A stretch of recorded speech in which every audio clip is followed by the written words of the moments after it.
मृत्यु के 13 दिनों तक अपने ही घर में क्यों रहती है आत्मा? जिस तरह जीवन एक सत्य है, ठीक प्रत्येक व्यक्ति को ये भी भली भांति पता है कि मृत्यु भी एक सत्य है, जिसे कोई जितना मर्जी झुठला ले, परंतु इसे बदला नहीं जा सकता।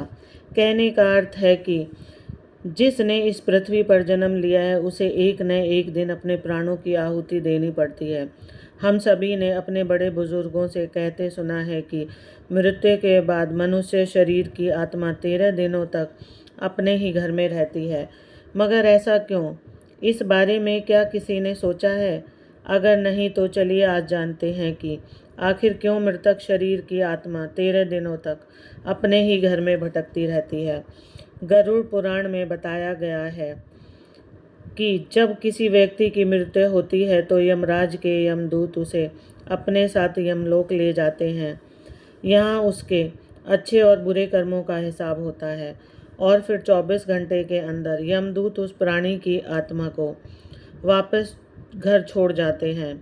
यमदूत के द्वारा आत्मा को वापस छोड़ जाने के बाद मृतक की आत्मा अपने परिजनों के बीच भटकती रहती है और अपने परिजनों को पुकारती रहती है, लेकिन उसकी आवाज़ को कोई नहीं सुन पाता। यह देखकर मृत व्यक्ति की आत्मा बेचैन हो जाती है और जोर जोर से चिल्लाने लगती है। इसके बाद आत्मा अपने शरीर के अंदर प्रवेश करने की कोशिश करती है, लेकिन यमदूत के पास बंदिश होने के कारण वह आत्मा मृत शरीर में प्रवेश नहीं कर पाती। गरुड़ पुराण की माने तो जब यमदूत आत्मा को उसके परिजनों के पास छोड़ जाती है तो उस समय उस आत्मा में इतना बल नहीं होता कि वे यमलोक की यात्रा तय कर सके।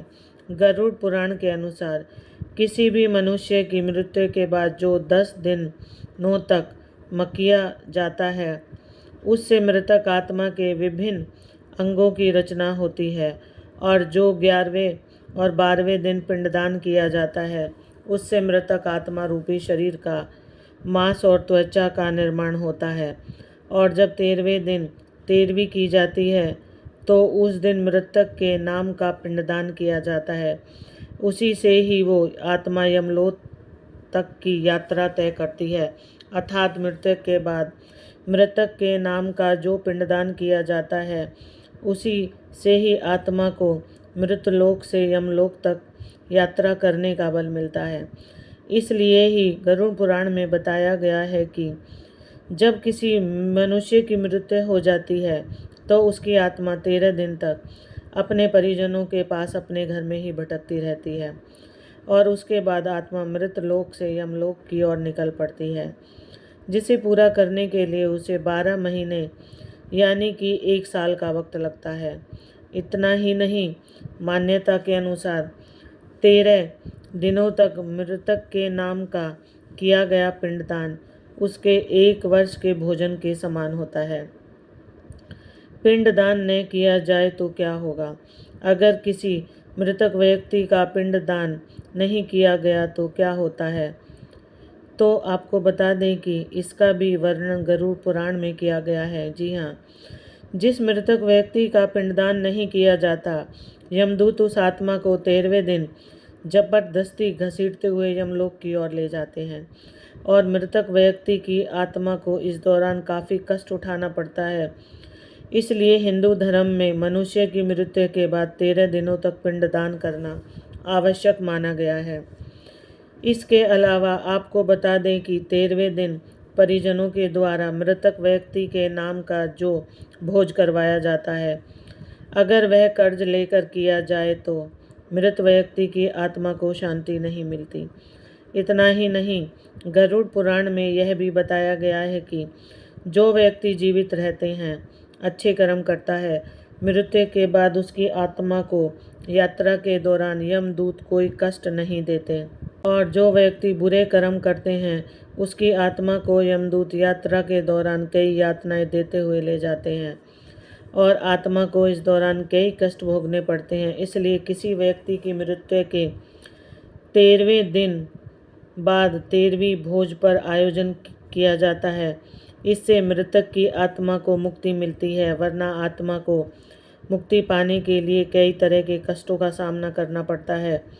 गरुड़ पुराण में यह भी बताया गया है कि जब किसी व्यक्ति की मृत्यु हो जाती है तो मृतक की अंतिम संस्कार जब तक नहीं हो जाता तब तक उस घर में चूल्हा नहीं जलाया जाता।